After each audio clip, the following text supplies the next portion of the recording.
Assalamualaikum warahmatullahi wabarakatuh. Yang terhormat Dr. Fitriani SPMEP selaku dosen pengampu mata kuliah Pembangunan Pertanian Berkelanjutan dan teman-teman yang berbahagia. Kami dari kelompok 1 yang beranggotakan Mahfira Bestiaranata dengan NPM 21754043 sebagai pemateri pertama, M. Akbar Rabani dengan NPM 21754042 selaku pemateri kedua, Rama Aditama 21754047 sebagai pemateri ketiga, Zakiatus Solihah dengan NPM 21754058 selaku pemateri keempat, dan yang terakhir saya Putra Fajar Setiawan dengan NPM 21754046 selaku moderator.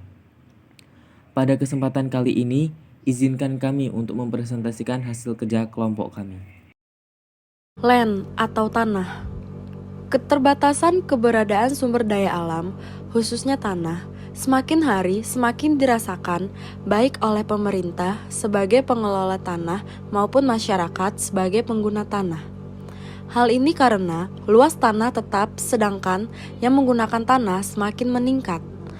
Penggunaan tanah non-pertanian di suatu wilayah yang tidak bisa dikendalikan dapat menyebabkan ketersediaan tanah untuk kegiatan budidaya pada kawasan budidaya akan semakin habis. Yang kedua ada penata gunaan tanah. Penata gunaan tanah atau PGT merupakan rangkaian kegiatan untuk mengatur peruntukan, penggunaan dan persediaan tanah secara berencana dan teratur.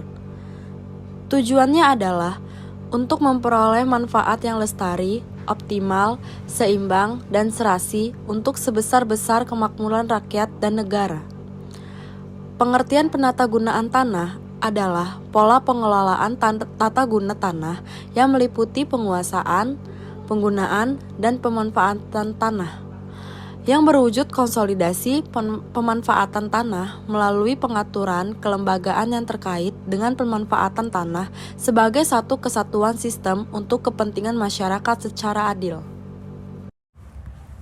Air, salah satu upaya peningkatan produktivitas guna mendukung program pembangunan pertanian berkelanjutan adalah dengan penyediaan air yang cukup untuk pertumbuhan tanaman. Kegiatan budidaya pertanian di Indonesia hingga saat ini masih bergantung pada air hujan.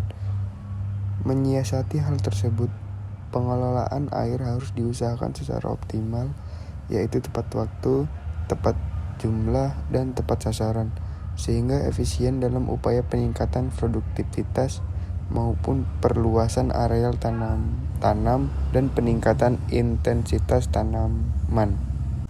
Pengelolaan air.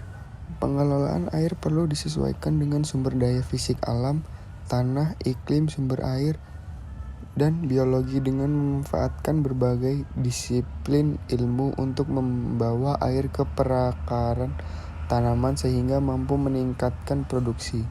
Sasaran dari pengelolaan air adalah tercapainya 4 tujuan pokok, yaitu 1. Efisiensi penggunaan air dan produksi tanaman yang tinggi. 2. Efisiensi biaya penggunaan air.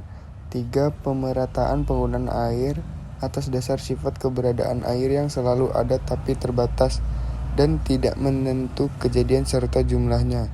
4. Tercapainya keberlanjutan sistem penggunaan sumber daya air yang hemat lingkungan. Berikut ini merupakan data proyeksi ketersediaan air per kapital per tahun. Pada data berikut ini dapat kita lihat, untuk yang berwarna oranye menunjukkan untuk wilayah Maluku dan Papua, biru muda untuk daerah Kalimantan, ungu untuk Sulawesi, hijau untuk daerah Sumatera, dan merah untuk wilayah Bali dan Nusa Tenggara, serta Jawa untuk yang berwarna biru tua.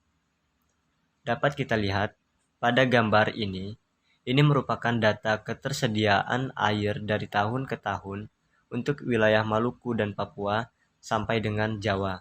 Dari tahun 2020 sampai 2035, datanya dapat kita lihat sebagai berikut. Petani atau farmer. Kapasitas petani merupakan salah satu faktor penting yang menentukan keberhasilan praktek-praktek pembangunan pertanian berkelanjutan.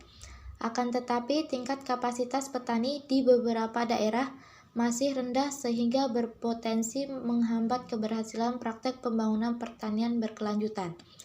Pembangunan pertanian berkelanjutan di Indonesia masih belum memberikan hasil optimal, yang ditandai dengan masih rendahnya produktivitas dan tingkat kesejahteraan petani. Adapun kelestarian petani, salah satu usaha yang dapat dilakukan untuk mengoptimalkan pembangunan pertanian berkelanjutan yaitu dengan cara meningkatkan kapasitas petani dalam pengelola pertanian, baik kapasitas manajerial, teknis, maupun sosial petani. Berdasarkan hal tersebut, maka dapat disimpulkan bahwa tingkat kapasitas petani secara langsung dipengaruhi oleh tingkat ketersediaan informasi dan tingkat pengalaman belajar petani dalam pengelola pertanian dan secara tidak langsung dipengaruhi oleh peran penyuluhan, karakteristik petani, tingkat dukungan lingkungan sosial budaya, dan tingkat dukung pihak luar. Baik, jadi pada data berikut ini merupakan data jumlah petani di Indonesia dari tahun ke tahun. Pada tahun 2016, jumlah petani mencapai 38,3. Lalu pada tahun 2017, jumlah petani meningkat menjadi 39,7. Kemudian, pada tahun 2018, jumlah petani di Indonesia menurun menjadi 38,7. Dan pada tahun 2019 juga dapat kita lihat jumlah petani di Indonesia mengalami penurunan menjadi 34,6 dan dilanjut pada tahun 2020 jumlah petani semakin menurun menjadi 33,3. Sekian presentasi dari kelompok kami. Kami sadari bahwa presentasi kali ini masih terdapat banyak kesalahan, baik berupa dalam penyampaian materi maupun dalam sikap kami. Kepada Tuhan kami mohon ampun. Kami akhiri. Wassalamualaikum warahmatullahi wabarakatuh.